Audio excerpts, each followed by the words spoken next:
Just Ask for Mercy by L. Maddison. This story has a content warning for violence and gore.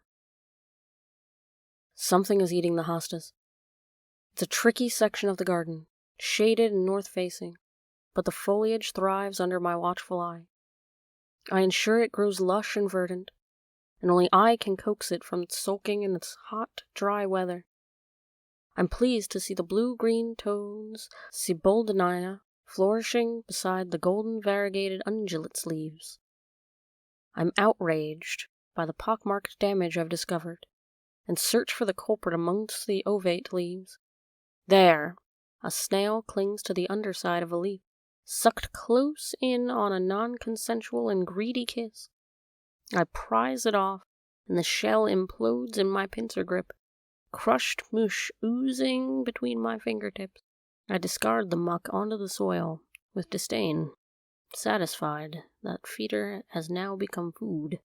A gardener must be brutal, constantly battling soft-bodied grubs, mandible-fanged pests, plagues of aphids, and creeping insidious blight, all in order to protect the precious shoots and trembling new leaves.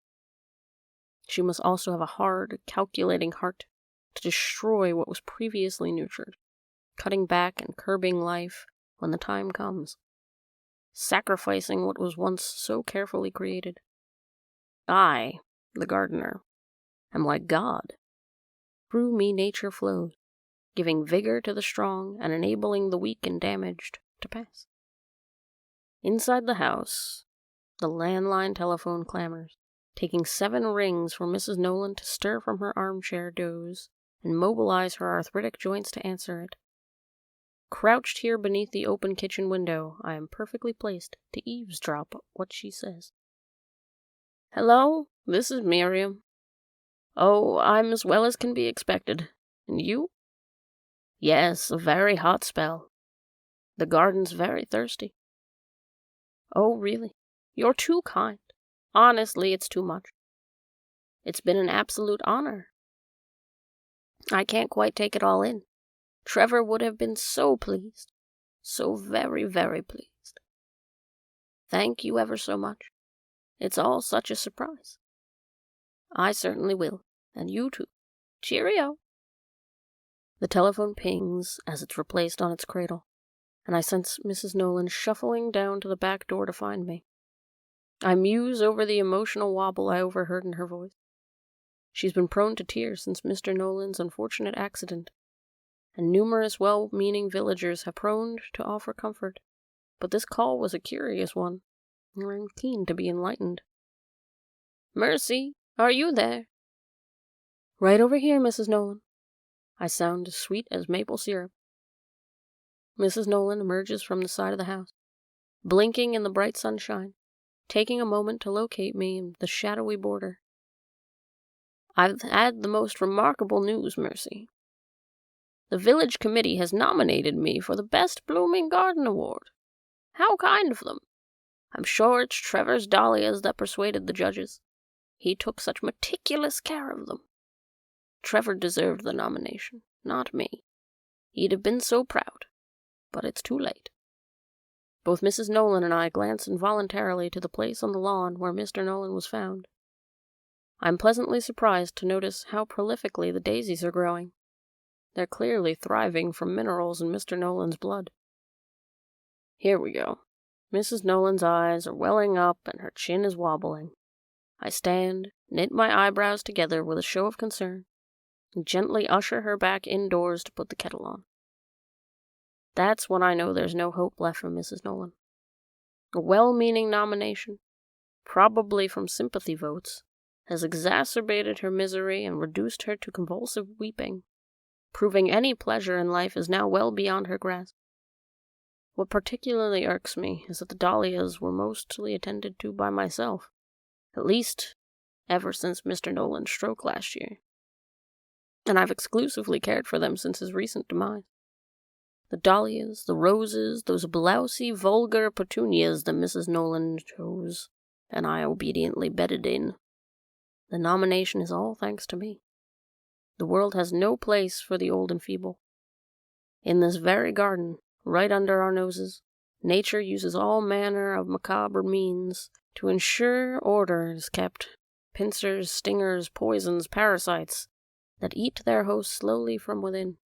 Although violent, these acts are essentially a great kindness. A kindness Mrs. Nolan now deserved. I ponder my options. While some impulsivity was involved with Mr. Nolan, this time I'll carefully consider my plan. Not to say last time wasn't efficient and effective. I'd taken great care that afternoon to prune the privet hedge to perfection.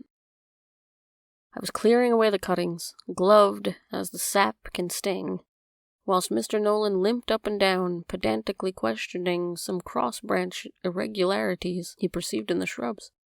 I pitied him, unable as he was to appreciate my work, and no longer able to manage the shears himself with one useless arm. It was the least I could do to relieve him of his agitation once and for all. Stepping close, I plunged the points of the shears into his fleshy, cotton-shirted paunch, which gave little more resistance than a fish belly, and slid the blades upward towards his ribs. It was remarkably easy. The single moment of pain was all it took to free him from his frustrated, failing body.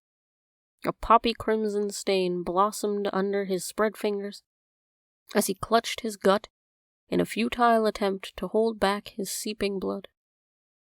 Before my eyes, his pallid face became slack-jawed with disbelief.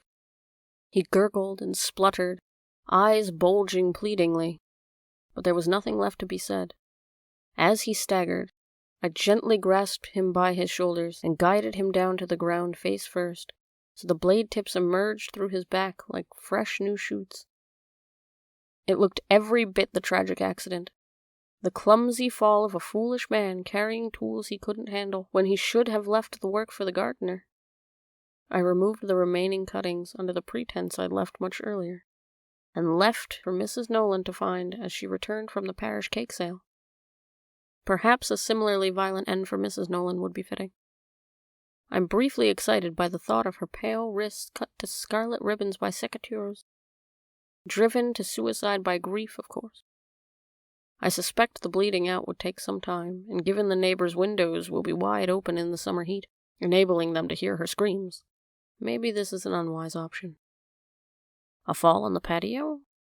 I think Mrs. Nolan's head as the snail shell crushed between my fingers, and wonder if one blow would be enough. Multiple blows would be inconsistent with a fall, raising suspicions that could compromise the innocent image I'm associated with throughout the village. I'm reluctant to take such risk. My eyes narrow thoughtfully as I scan the tapestry of summer-petaled foliage in the garden borders. Mrs. Nolan's made a Victoria sponge. She tells me it's to celebrate the Best Blooming Garden nomination, but I can see her tired old heart's not in it.